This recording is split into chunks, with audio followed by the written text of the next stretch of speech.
Anjara now you. I want to I like Anjara now you. I want to I like Anjara now you. I want to I like Anjara now you. I want to Azabarina ne vilanyani. I want to Azabarina ne vilanyani. I want to Azabarina ne vilanyani. I want to Azabarina ne vilanyani. I want to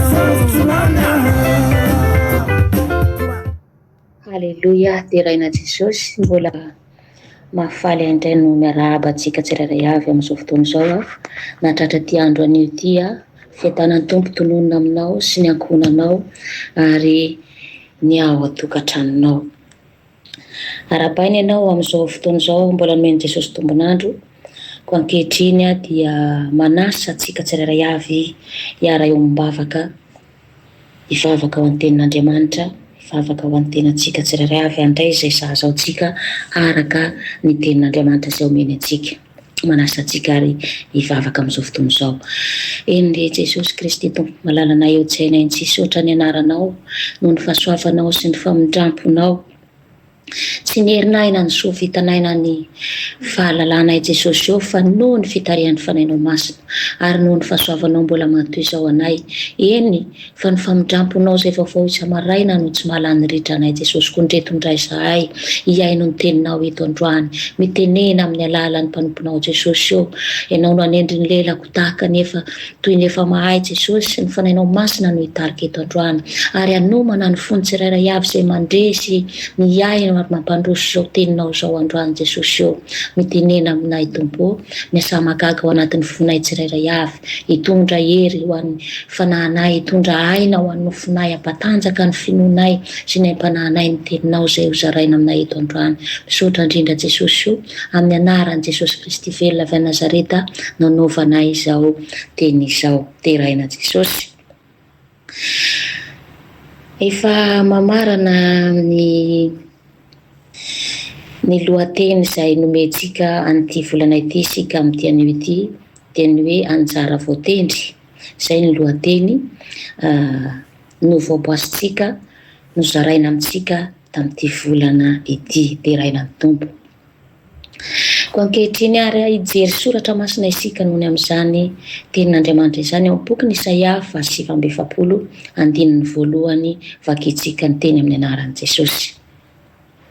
Ny lohateny eo amin'ny soramandry manao hoe ny amin'ny mpanompon'i Jehova izay voatendry hamory sy hamonjy ny Israely sy ny firenena rehetra.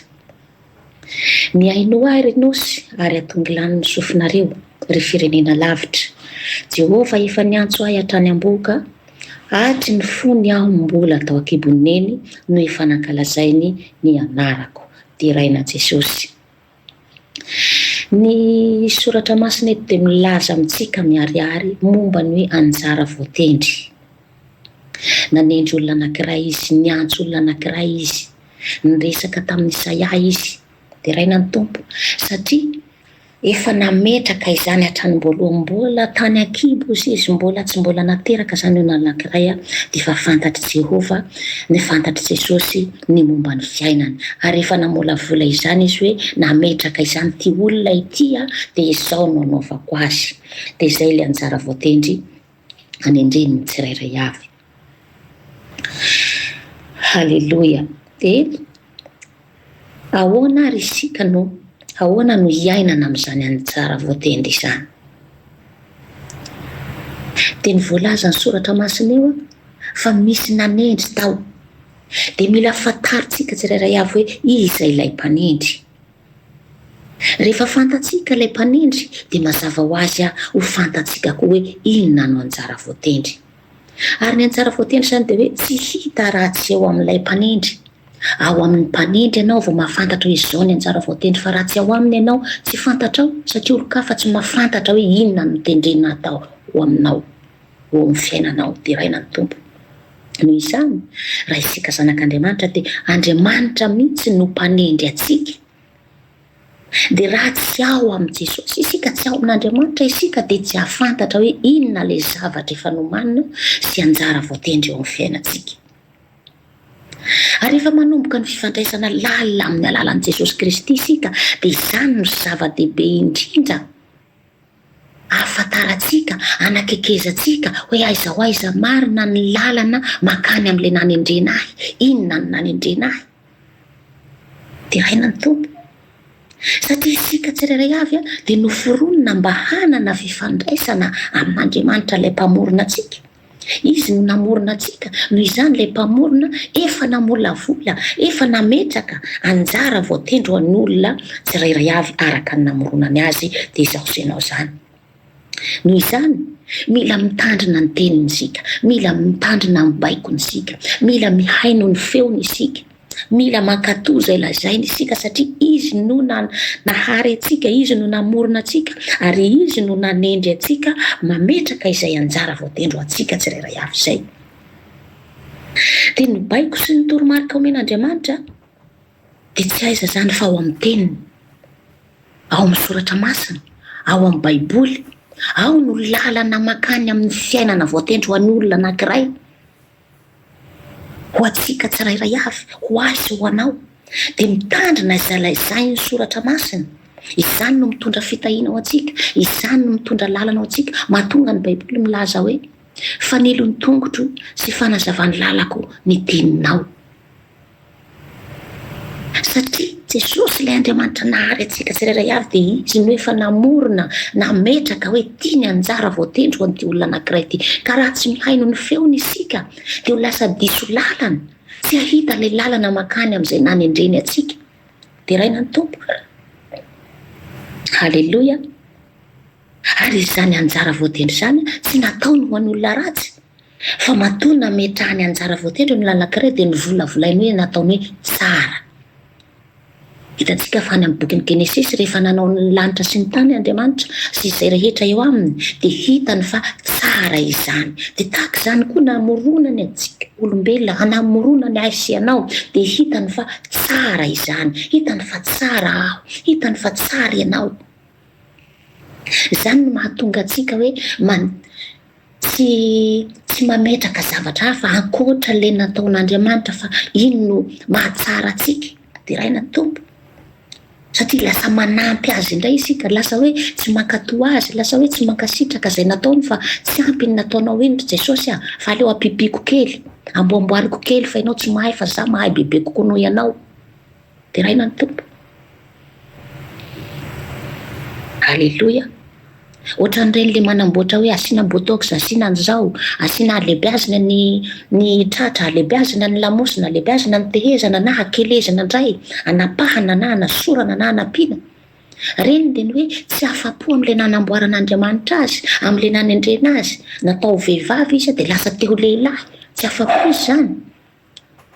Izy napetraka hoe ho lehilahy nefa izy teo vehivavy, tsy afa-po izy izany amin'izay nanendrena azy.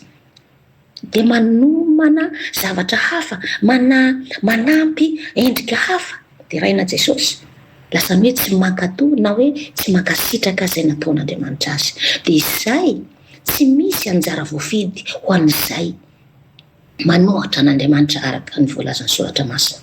Satria inona? Satria fahotana ny fikomiana amin'Andriamanitra. Lasa mikomy aminy, lasa manohatra azy rehefa tsy manaiky ny nanendrena azy ny olona anankiray. Dia rehefa mikomy amin'Andriamanitra ny olona anankiray dia manimba sy manalavitra ilay drafitra lavorary napetrak'Andriamanitra azy. Noho izany mahatonga antsika zanak'Andriamanitra mankatoa izay lazainy soratra masina, satria efa napetrany ao, nataony ao hoe tia ny lalana makany ny anjara voatendry ny olona anankiray. Tia olona anankiray tia napetraka eto ny anjara voatendry ho azy araka ny voalazan'ny soratra masina izay voavakintsika teny ambony. Dia raina ny tompo.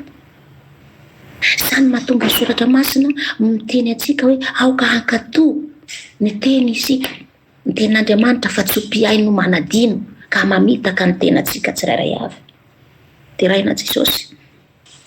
Satria lasa mihamana lavitra an'Andriamanitra, lasa mihamana lavitra ilay anjara voatendry ho antsika, manalavitra ilay drafitra lavorary izay efa napetraka Jesosy ho antsika.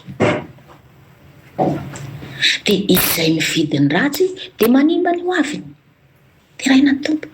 noho izany tsy maintsy miasa am'izany isika, manana andraikitra am'izany isika hahalavorary sy hahatanteraka ilay anjara voatendry ho atsika tsirairay avy. Misy andraikitra atsika tsirairay avy ao hahatonga an'ilay anjara voatendry ho atsika ho lavorary eo amin'ny fiainatsika. Diraina ny tompo. Tsy hoe miandry zavatra fotsiny tsika fa misy anjaratsika ao amin'izany fiainana zany. Dia inona ny fifidianana ny tsara? Manana safidy isika, napetraka Jesosy ho safidy izany anjara voatendry, izany anjaratsika no safidy. Araka ny voalazan'ny soratra masina manao hoe indro izay efa napetraka ao anoloanao ny fiainana sy ny fahafatesana, ko mifidy fiainana mba ho velona ianao. Anjaratsika nomeny safidy malalaka isika.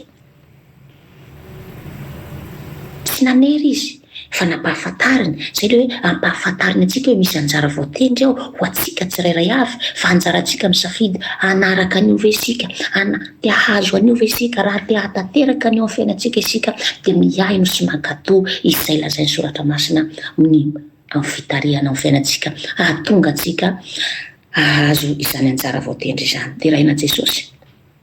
Dia inona raha le fifidianana ny tsara tokony arahantsika? Dia ny fibebahana ary manaraka ny Kristy sady mampanjaka n'ilay zavatra tsara ho atsika, satria ny fanarahantsika ny Jesosy Kristy, ny fankatoavantsika ny teniny no mahatonga n'ilay anjara voatendry ho tanteraka eo amin'ny fiainatsika. Dia raina ny tompo. Ary amin'ny fanarahantsika ny tenin'ny Kristy Jesosy no hananantsika fanantenana. Dia raina ny tompo. Ary ny anjara voatendry tsy hoe voatery ho mora foana, fa mety hisy lalatsarotra ao, mety handeha fotoatsarotra isika, mety hiaka-piakarana, hidim-pidinana, misy ady. Nefa ny fanantenana ao amin'ny Kristy Jesosy, rehefa manana an Jesosy tsika manana fanantenana. Araka ny voasoratra ao amin'ny bokin'ny Jeremia manao hoe zaho manana hevitra hiverako anareo izy. Jeremia 29:7 angamba zay. Hevitra tsy hatonga loza fa fiadanana, hanananareo fanantenana amin'ny farany. Ka rehefa mankatò ny teniny Jesosy isika, mankatò izay lazain'ny soratra masina isika, dia manana fanantenana isika, fa tsy ho diso anjara ary tsy ho diso fiantefa ilay anjara efa voatendry ho atsika tsirairay avy. Dia raina ny tompo. Na inona fotoatsarotra lalovantsika mandra-pahatonga an'izany, dia manana fanantenana foana isika, satria Jesosy Kristy miaraka amintsika. Ary mihoatra lavitra noho ny olana rehetra sy manome hery fifandresena ny zavatsarotra rehetra amin'ny fiainatsika, hampandresy atsika rehefa miaraka amin'ny Jesosy isika, manana an'izany vahaolana izany. Tsisy fitsapana mihoatra noho izay zakatsika ho avelan'i Jesosy amin'ny fiainatsika. Fa raha ohatra ka mafy izany, dia asiany lalana hahatonga atsika ho tafavoaka, hiala, hihoatra an'izany ady sarotra amin'ny fiainatsika izany, hananantsika fandresena.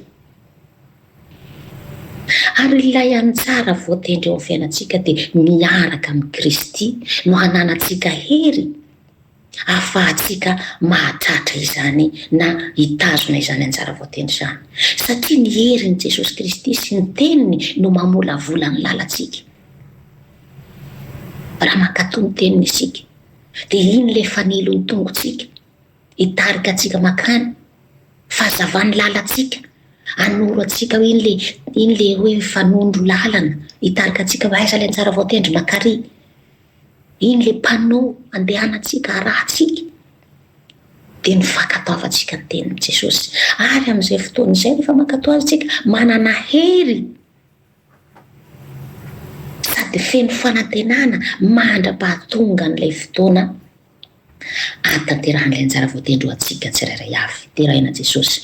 Ary izany anjara voatendry izany no tena fiainana tena feno tanjona sy fanantenana eo amin'ny fiainatsika, satria manana an Jesosy isika.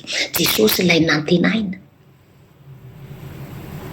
Ary rehefa manana ny Jesosy amin'ny fiainantsika isika, tsisy zavatra hatahorantsika fa feno fanantenana foana amin'ny fiainantsika, ary manantena ny andresy, manantena ny ahita fandresena, manantena ny ahazo valim-bavaka, manantena ny hotafita, manantena ny hioatra fiainana, manantena ny hanana ahazo fahasitranana. Dia raina Jesosy araka ny voalazan'ny soratra masina manao hoe ny teny hoe anjara voatendry dia azotsika adika amin'ny fomba maro samihafa, fa matetika izany mifandraika amin'ny antso sy ny fikasana izay natokan'Andriamanitra natao antsika tsirairay avy, natao an'ny fiainan'ny olona tsirairay avy. Tsy hoe anjara tsotra izany araka ny fitenenan'izao tontolo izao azy, efa anjara n'iny efa anjara n'iny, fa ny antsika zanak'Andriamanitra dia hoe iraka masina sy lova ara-panahy nomen'Andriamanitra antsika tsirairay avy. Dia raina ny tompo. Dia eto ary hijery teboka anankiray tsika hoe ny antso. Ny olona anankiray natsoin'Andriamanitra. Natsoiny ho tonga ao amin'ny famonjena. Natsoiny ho tonga ao amin'ny fanarahana dian'i Jesosy. Halleluja. Ao amin'ny boky Isaia 7:20 manambara an'izay ilay nivakintsika teo ny andininy voalohany ka hatramin'ny fahaenina afaka vakiana, fa ny andininy voalohany ihany jerentsika eto. Hoe Jehova efa niantso ahy hatrany am-boka. Izay ilay antso. Hatry ny fony aho mbola tao an-kiboneny no efa nankalazainy ny anarako. Efa fantany avokoa ny anarantsika tsirairay avy. Ty olona anankiray tia ny anarana. Tia ny anarana izay nahatonga ny anarantsika. Dia ilay anarana efa nomeny Jesosy antsika, nomeny ny ray aman-drenitsika, nalatsany tao am-pony ray aman-drenitsika, dia ino napetaka ny anarany antsoinantsika mandraka ankehitriny. Dia raina Jesosy. Efa fantany isika na dia mbola tany an-kibo azy, mbola tsy nateraka, dia efa fantany satria izy no efa namolavola ny anjara ho voatendro antsika, ny andro sy ny ora, ny segondra minitra haterahantsika, hatongavantsika ety an-tany.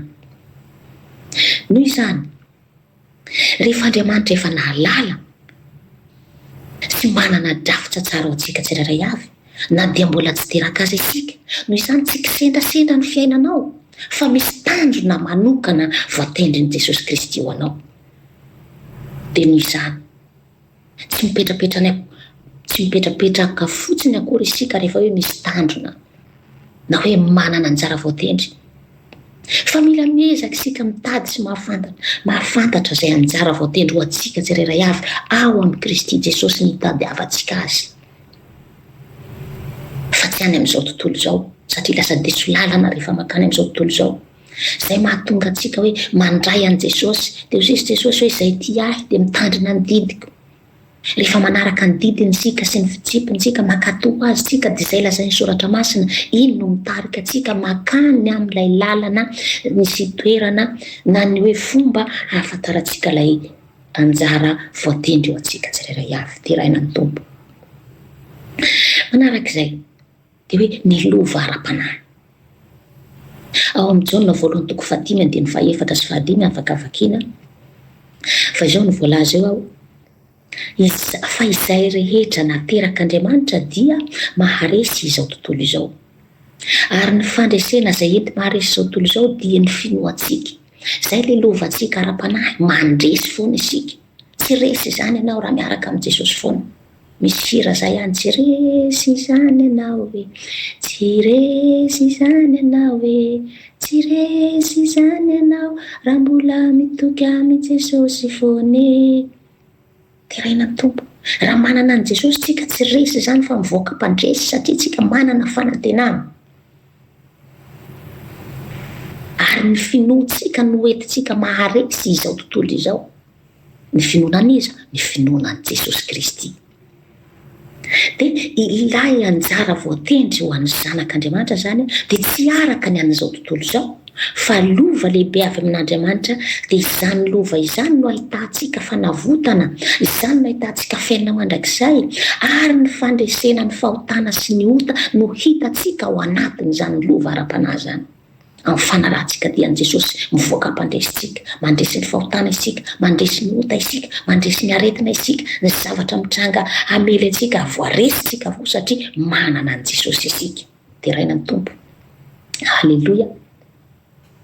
Dia ny fahatelony eo dia hoe fanomezam-pahasoavana izay anjara voatendro antsika tsirairay avy. teraina ny tompo. Ao amin'ny boky ny Timoty voalohany toko 4:7-10. Vakitsika ny teny amin'ny anaran'i Jesosy. Aza tsy mitandrina ny fanomezam-pahasoavana izay ao anatinao, izay nomenanao tamin'ny faminaniana sy ny fametrahan-tanan'ny loholona. Ka ity fanomezam-pahasoavana ity kay mila tandremana. Teraina ny tompo. Tena mila tandremana izy io satria very io rehefa tsy tandremanao. Satria tsy miasa tsony izy ao dia lasa arefesina. Na ianao ara-manadino azy satria tsy nitandrina ianao. Teraina ny tompo. Fa ampitandremana soratra masina sika eto. Noho izany misy andraikitra antsika ho hitandrina ilay fanomezam-pahasoavana nomena antsika tsirairay avy. Tamin'ny alalan'inona? Tamin'ny faminaniana. Sy tamin'inona? Sy tamin'ny fametrahan-tanan'ny loholona. Misy loholona ao, ny mpitarika, ny mpitandrina, na ny pastera, ireny nametra-tanana na ny vavaka na tanteraka ilay anjara voatendry ho anao. Teraina ny tompo. Haleloia. Noho izany ny anjara voatendry dia tsy hoe endrika fanomezam-pahasoavana na talenta izay. Dia azafady, ny anjara voatendry dia endrika fanomezam-pahasoavana na talenta izay napetraka ao Andriamanitra ao aminao. Teraina ny tompo. Isika tsirairay avy manana talenta hoentina ampandrosoana ny asan'Andriamanitra. Isika tsirairay avy manana fanomezam-pahasoavana samy karazana, samy zarazaraina araka izay izarazarany fanahy masina azy. Izay ilay hoe tenan'ny Kristy isika miara-miasa ao amin'ny tena iray dia Kristy Jesosy no lohany. Isika ilay fiangonana, izaho sy ianao samy manana fanomezam-pahasoavana samy hafa isika.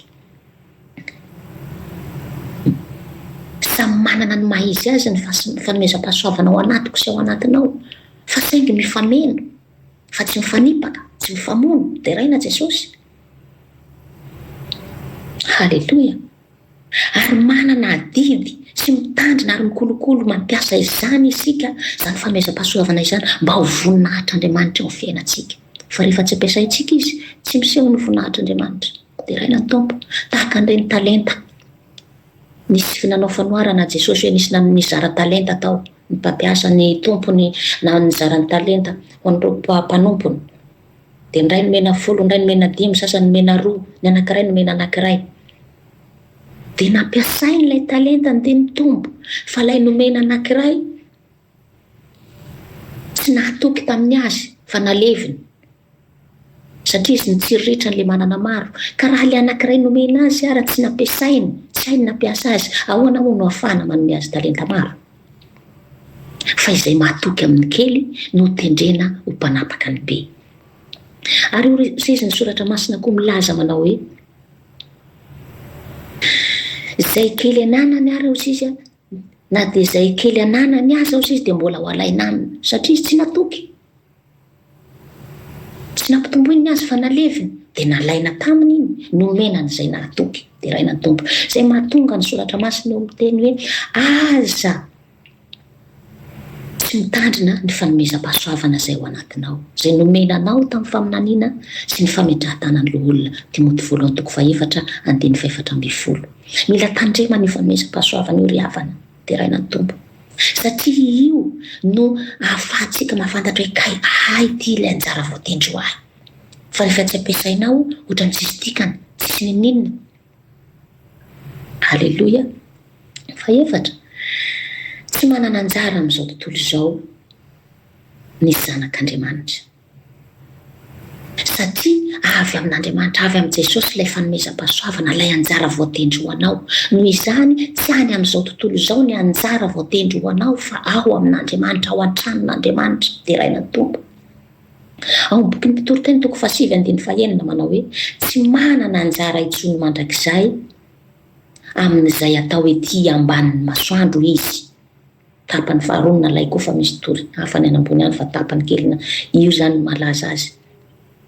Hoe ny olona ao amin'ny Jesosy, isika fa ao amin'ny fanjakan'Andriamanitra dia tsy manana anjara any amin'izao tontolo izao fa ao amin'ny Jesosy ny anjara voatendry ho azy ho anao. Teraina ny tompo. Voalaza ny soratra masina eo izay. Ary io mampahatsiahy antsika fa ny anjara voatendry ho an'ny maty ara-panahy dia tsy misy intsony. Ny olona rehefa maty ara-panahy dia tsy misy anjarany intsony ao amin'ny fanjakan'Andriamanitra. Satria izy ara-matiko. tsisy atsarovana azy tsony takan'ireny maty rehetra reny. Fa zay zao hoe maty fahavelona izy mandehandeha eny nefa ny fanahiny efa tsy ao tsony, fa maty ara-panahy dia raha ny tompo izay ny teny fisoratra masina ho lazaina. Ny maty ara-panahy dia olona le manao fiainana any amin'izao tontolo izao, manompo izao tontolo izao, manompo ny Andriamanitra izao tontolo izao, ara-panahy maty izy eo anaty an'Andriamanitra. Fa raha tafiditra kosa izy ao amin'ny valin'Andriamanitra dia Jesosy mamelona azy satria Jesosy ilay mpanangana ny maty. Dia raina ny tompo dia afaka hatsangany indray ilay fanahiny ho velona ka ho ampiasainy arak'izay anjara voatendry amin'ny taony tandrify azy.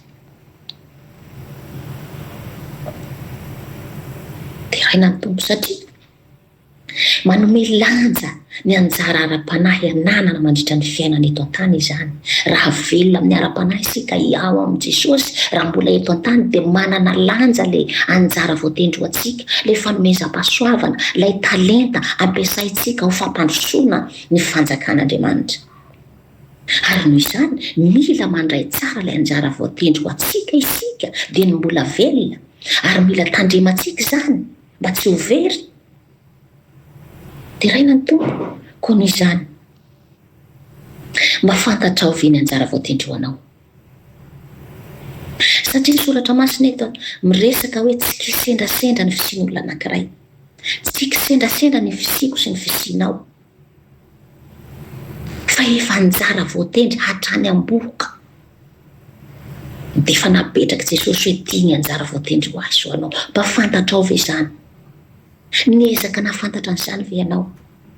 Ary rehefa fantatra ho izy, ampiasainao ve izany amin'ny fampandrosoana ny fanjakan'Andriamanitra? Sa inona ny ampiasanao azy? Dia raina ny tompo. Hitantsika fa manana drafitra manokana ho an'ny tsirairay avy Jesosy ao fiainantsika tsirairay avy. Koa noho izany mampirisika antsika. Mampirisika anao izay miaino izao afatra izao, mba hitady sy hahalala ilay anjara voatendry ho anao. Aiza no ahitana azy? Ao amin'ny Baiboly, ao amin'ny soratra masina. Vakio soratra masina, alaliny mangatany fanahy masina, hanoro anao hitarika anao.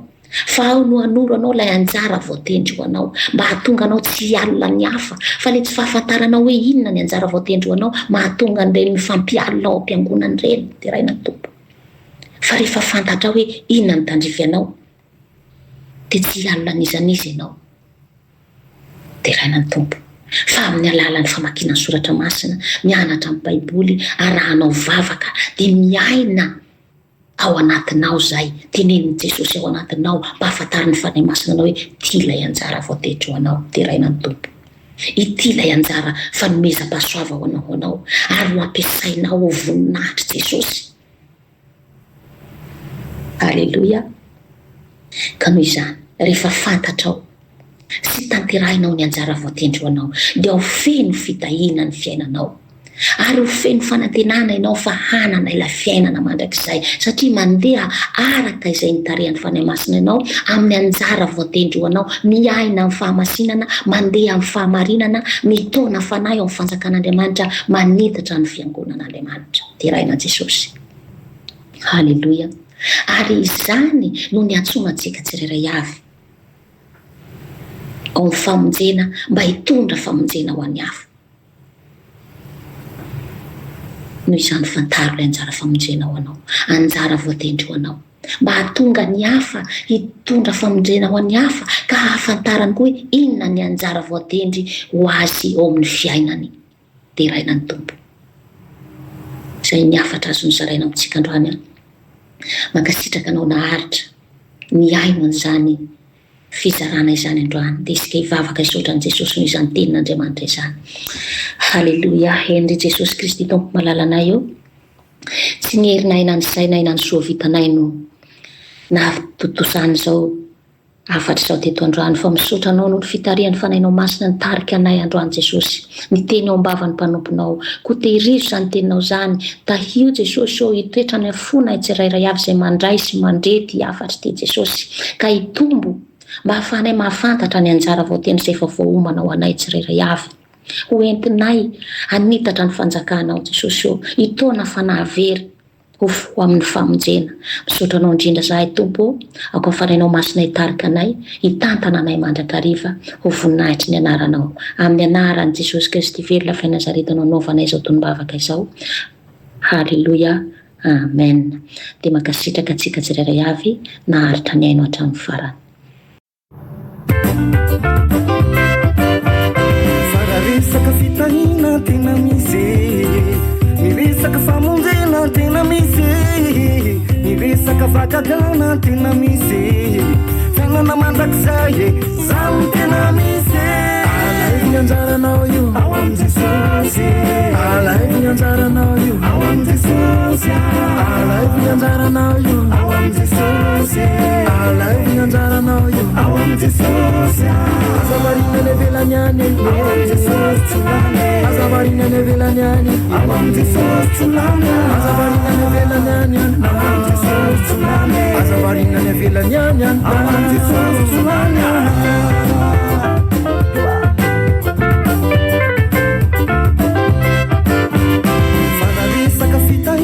Tena misy, fararesaka famonjena tena misy, miresaka fakagana tena misy, fiainana mandrakizay zany tena misy. Alaiky ny anjaranao io ao am Jesosy, alaiky ny anjaranao io ao am Jesosy, alaiky ny anjaranao io ao am Jesosy, alaiky ny anjaranao io ao am Jesosy. Azavarina nevelany any ao am Jesosy tsolany, azavarina nevelany any ao am Jesosy tsolany, azavarina nevelany any ao am Jesosy tsolany, azavarina nevelany any ao am Jesosy tsolany.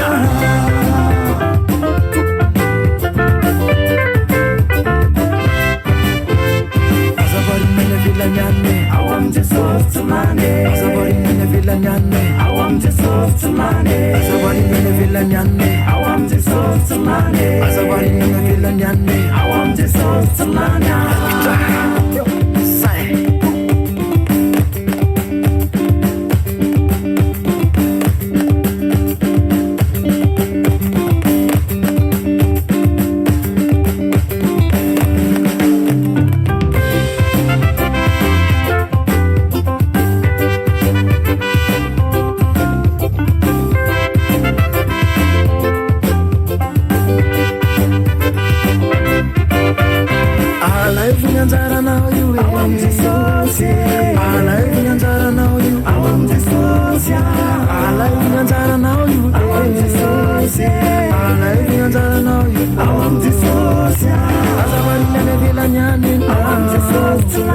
Azavarina nevelany any ao am Jesosy tsolany, azavarina nevelany any ao am Jesosy tsolany, azavarina nevelany any ao am Jesosy